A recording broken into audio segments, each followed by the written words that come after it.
चलिए, बहुत सुंदर विचार अभी हम और आप सुन रहे थे भजन के जरिए भाइयों की। चलते हैं हम और आपको ले चल रहे हैं चर्चा की महायात्रा में। आज का ये जो कार्यक्रम का उद्देश्य क्या है?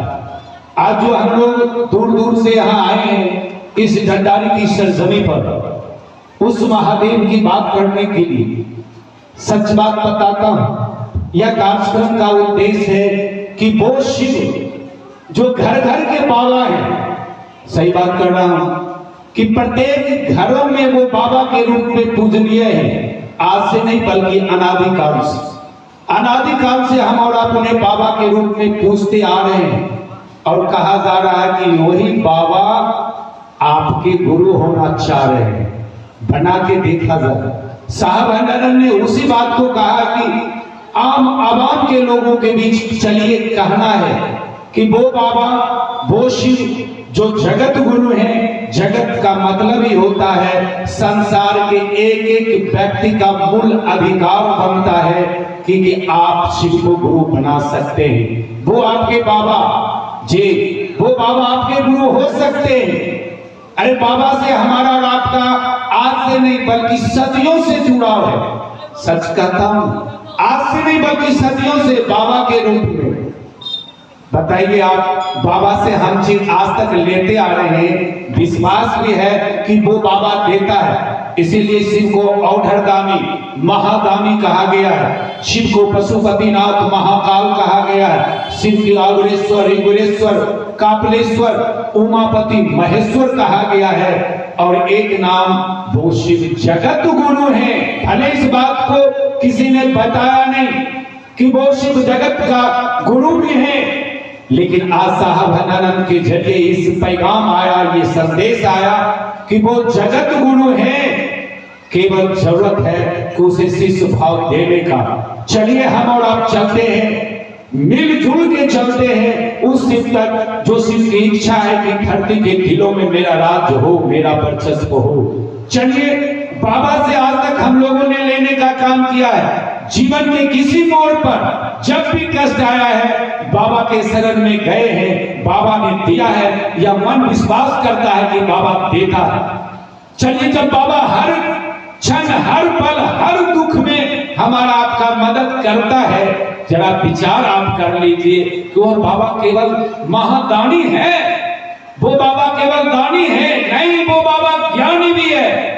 वह बाबा ज्ञान भी देता है, केवल दान नहीं देता है। मांगता है एक लोटा पानी चढ़ाने से अगर कुछ मिलता है तो विचार आप कर लीजिए कि वो ही शिव है जो आपके हर परिस्थितियों में आपका साथ रहा है। अगर यकीन नहीं है, विचार नहीं है, तो हम पूछना चाहेंगे कि लोग देवघर जाते हैं, क्यों जाते हैं? एक लोटा पानी देते हैं और जीवन में जो आकांक्षाएं होती है वह मिलता है, वहां वह पत्थर देता है। तो विचार आपको करना है कि वह बाबा अगर दानी है तो वह ज्ञानी भी है, वह हमको और आपको ज्ञान भी दे सकता है। बाबा से आज तक केवल दान मांगा है, ज्ञान नहीं मांगा है। साहब हनन ने कहा कि जरा ज्ञान मांग के देख लो, वह ज्ञानी, वह ज्ञान भी देते हैं। और जब वह ज्ञान देते हैं तो शिष्य के प्रारब्ध कष्ट को भी कम कर देते हैं। और यह जीव उस शिव में जाएगा। गुरु का काम ही होता है जो शिष्य के सर्वोच्च पक्ष को उजागर करके यह जीव जो हमारे आपके अंदर है आत्मा के रूप में, वह जीव शिव बन जाएगा। और गुरु का काम ही होता है, कोई भी गुरु का काम ही होता है जो शिष्य के जीवन में सर्वोच्च पक्ष को उजागर कर दे और शिष्य के ये जीव को उस शिव से यानी भगवान से मिला दे। इसीलिए ने कहा ना, संतों की वाणी आई है ना कि गुरु गोविंद दो खड़े और काको लागू पाओ। संतों की वाणी है, ये हमारी बात नहीं है। का गुरु गोविंद दो खड़े काको लागू पाओ, और गुरु बलिहारी आपका जो गोविंद दियो बताए, यानी भगवान। शिष्य असमंजस में रहता है, आगे व्यक्ति परेशानियां में रहता है, फंस जाता है कि भाई किसको प्रणाम करें। संतों की वाणी के जरिए ने लोगों को कहा जा रहा था कि गुरु गोविंद दो खड़े हैं, किसको प्रणाम करें, किसको प्रणाम करना है। तो गुरु इंडिकेट कर देता है, गुरु बताता है। जीवन, मानव के जीवन में सबसे अच्छा काम अगर कुछ है तो वह है गुरु बनाना। पूरे ब्रह्मांड में अगर कोई निर्णय लिया है तो वह गुरु बनाने का।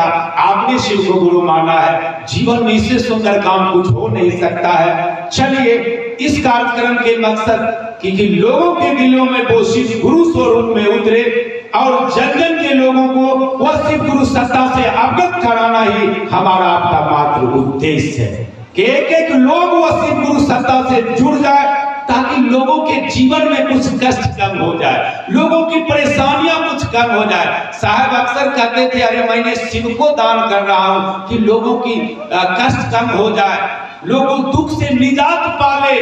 अगर निजात पाना चाहते हैं, मानव के जीवन का सही तरीका सार्थकता चाहते हैं, तो आइए भगवान शिव को अपना गुरु बना के देख लीजिए। साहब ने कहा है कि मैंने शिव की परीक्षा दी है, आप भी लेके देख लीजिए ना, क्या लगता है? कुछ तो लगता ही नहीं है। शिव गुरु है, 3 सूत्र हम लोगों को मिला है, करना है। चलिए इसी सिलसिला में हम आपको ले चल रहे चर्चा की महायात्रा में। और ये बिशनपुर के भैया हैं रामानंद भाई, अगर हमारी आवाज को अगर आप सुन रहे हैं, भाई रामानंद जी अगर हमारी आवाज को सुने तो अतिशीघ्र गुरु मंच आसीन हो। भाई रामानंद जी और सभी भाई बहनों के लिए समय निर्धारित किया गया है 7 से 10 मिनट, और 7 से 10 मिनट में ही अपने विचारों को रखेंगे।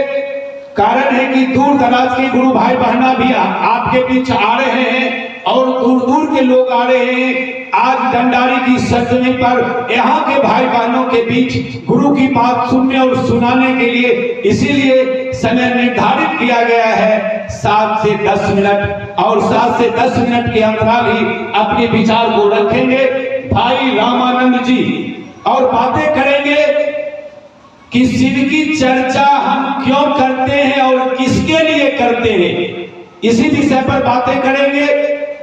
और एक निवेदन और हम करना चाहेंगे तमाम भाई बहना से कि जिज्ञासा पर ही बात करें, ताकि लोगों को कष्ट नहीं हो शिव को गुरु मानने में और गुरु दिशा में चलने में। इसीलिए जिज्ञासा पर ही बात करेंगे तमाम भाई बहना, यह निवेदन होगा हमारा आप तमाम भाई बहनों से। एक बार फिर सुन ले कि शिव गुरु की चर्चा हम क्यों करते हैं और किसके लिए करते हैं, इसी विषय पर बातें करेंगे। 7 से 10 मिनट हमारे बीच रूबरू हैं भाई रामानंद जी फ्रॉम बिशनपुर। मैं सर